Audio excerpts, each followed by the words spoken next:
जैसे जैसे कंस्ट्रक्शन का काम हो रहा है, बिल्डिंग बन रही है, घर बन रहे हैं, उसके हिसाब से पेंट का दुकान बहुत ज़्यादा चल रहा है। जी हाँ दोस्तों, और इसका डिमांड हमेशा बना रहता है और बना रहेगा। तो आप सही सोच रहे हैं। आज हम बात करने वाले हैं पेंट का दुकान आप कैसे कर सकते हैं। इस वीडियो को हम लोग डिटेल में जानेंगे, तो वीडियो में बने रहे, वीडियो को स्किप बिल्कुल भी ना करें। इस बिजनेस को कैसे करें, इस बिजनेस में लागत कितनी आएगी, इस बिजनेस में फायदा कितना होगा, प्रॉफिट कितना होगा, इस बिजनेस को करने के लिए दुकान कहाँ पे करें, लोकेशन क्या होना चाहिए, इसमें लाइसेंस कैसे मिलेगा, कौन सा कंपनी का पेंट बेचे अपने दुकान पे, जीएसटी नंबर भी लेना होगा, कैसे ले, और इसमें नुकसान क्या है, और 2-3 ट्रिक भी बताऊंगा जिससे ये बिजनेस आपका ग्रोथ करेगा। तो इस वीडियो में बने रहे, इस वीडियो को स्किप बिल्कुल भी ना करें, वरना आपसे मेन टॉपिक मिस हो जाएगा। मैं बीच बीच में बहुत अच्छा पॉइंट आपको बताने वाला हूँ। तो चलिए करते हैं बिजनेस की बात। हेलो दोस्तों, welcome back to my YouTube channel R2 business ideas पर, और मैं हूं आपका दोस्त आरजे। बिजनेस करेगा इंडिया तो बढ़ेगा इंडिया। इस बिजनेस को करने के लिए आपके पास एक दुकान होना चाहिए, 200 से लेकर 300 स्क्वायर फीट के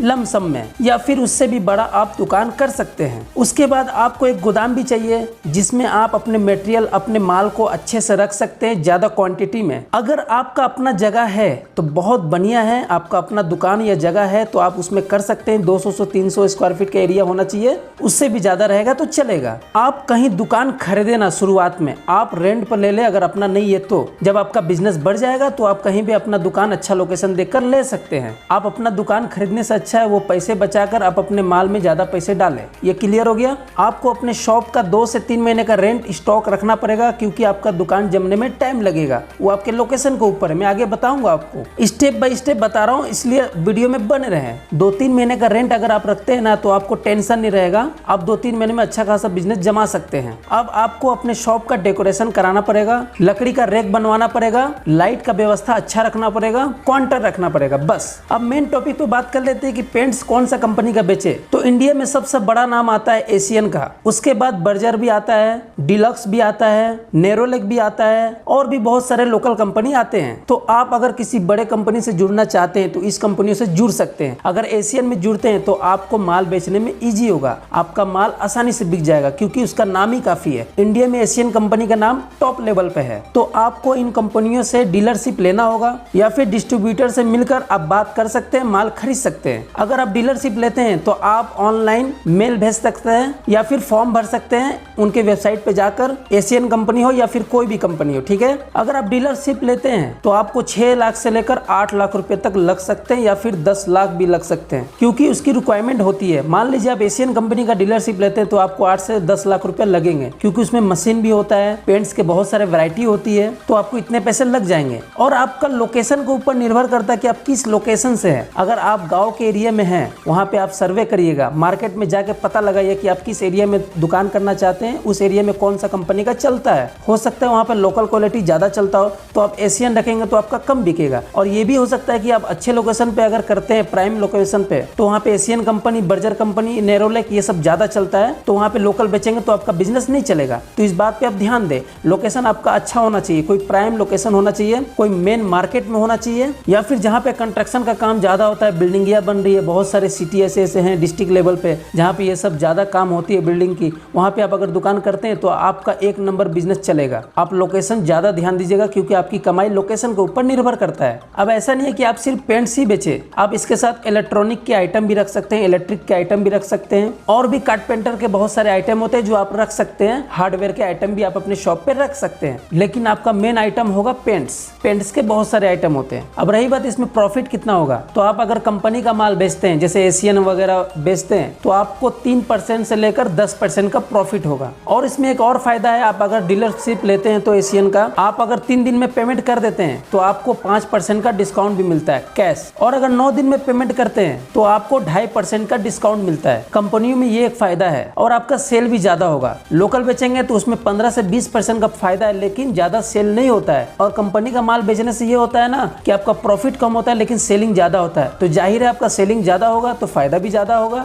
तो आप कोशिश करें कंपनी से जुड़े, कंपनी का ही माल बेचें, ठीक है। और आप अपने दुकान पे पेंट बनाने वाली मशीन भी रखें, वो आपको खुद प्रोवाइड करा देंगे कंपनी वाले, उसका भी 1.5 से 2 लाख रुपए पड़ता है। तो मैंने ऑल ओवर मैंने बताया ना 8 से 10 लाख रुपए आपका लग जाएंगे शॉप ऑप सब लेकर। अगर आपका लोकेशन अच्छा रहा तो आप महीने का 1 से 1.5 लाख रुपए कमा सकते हैं। वरना अगर प्राइम लोकेशन नहीं रहा, फिर भी बिल्डिंगें बन रही है, छोटी मोटी बिल्डिंग 2 फ्लोर का, 3 फ्लोर का या फिर 5 फ्लोर का, तब भी आपका 50 से 60 हजार रुपया कमाई हो जाएंगे अगर आप कंपनी से जुड़ते हैं तो। और अगर आप गाँव में बेचते हैं, गाँव में दुकान करते हैं, तो आपका 20 से 30 हजार रुपये कमाई हो जाएंगे। अच्छा सा जगह होना चाहिए, अच्छा सा चौराहा होना चाहिए, अच्छा सा मार्केट होना चाहिए। कहीं गली उली में इस दुकान को ना करें, किसी विलेज एरिया में ना करें, जो एकदम देहात एरिया वहाँ ना करें, मार्केट में कर सकते हैं। अब बात कर लेते हैं नुकसान की। अगर आप कंपनी का माल बेचते हैं तो वो ज़्यादा दिन तक टिकता है, वो जल्दी खराब नहीं होता है। अगर लोकल बेचेंगे तो जल्दी खराब हो जाता है, सूख जाता है, जिससे कि कस्टमर आपका दुकान छोड़ देगा, आना बंद कर देगा। वो ये नहीं देखेगा कि आपका माल खराब है, वो ये देखेगा कि वो माल आपने दिया है, ठीक है। ये एक नुकसान है इसमें, बाकी सब ठीक है। इस बिजनेस को करने के लिए आपके पास लाइसेंस होना बहुत जरूरी है। शॉप एंड एस्टेब्लिश का लाइसेंस होना चाहिए आपके पास, जीएसटी नंबर होना चाहिए जो आप ऑनलाइन अप्लाई कर सकते हैं, और शॉप एंड एस्टेब्लिश का भी आप ऑनलाइन अप्लाई कर सकते हैं। ये दोनों लाइसेंस आपको कंपलसरी है, क्योंकि आप माल खरीदेंगे ना या फिर किसी कंपनी से जुड़ेंगे तो आपका जीएसटी नंबर लगना ही लगना है। और आपको कंप्यूटर लैपटॉप चाहिए। अब आते हैं इसके सीक्रेट पॉइंट पे, इस बिजनेस को आप कैसे और अच्छी तरह रन कर सकते हैं। तो देखिए आपके पास 2-3 तरह के लोग आएंगे। पहला आएंगे कंस्ट्रक्शन वाले, जो बड़ी बड़ी बिल्डिंगियां बनाते हैं, वो थोक में आपसे माल खरीदेंगे। दूसरा आएंगे आपका रेगुलर कस्टमर, जो छोटे मोटे घर में पेंट का काम होता है, डेकोरेशन का काम होता है, वो लोग आएंगे। और तीसरा आएंगे पेंट के कॉन्ट्रैक्टर, जो पेंट का ठेकेदार होते हैं ना, जो पेंटिंग कराते हैं, वो आएंगे आपके पास, ठीक है। तो आपको पेंटर पे ज्यादा ध्यान देना। अगर कोई पेंटर आता है, कोई ठेकेदार आता है, तो आप उस पे स्कीम चला सकते हैं। जैसे होली दीपावली में आप स्कीम चला सकते हैं, उनको बुलाकर खाना खिलाकर कपड़े दे सकते हैं, कोई गिफ्ट का आइटम दे सकते हैं हर साल,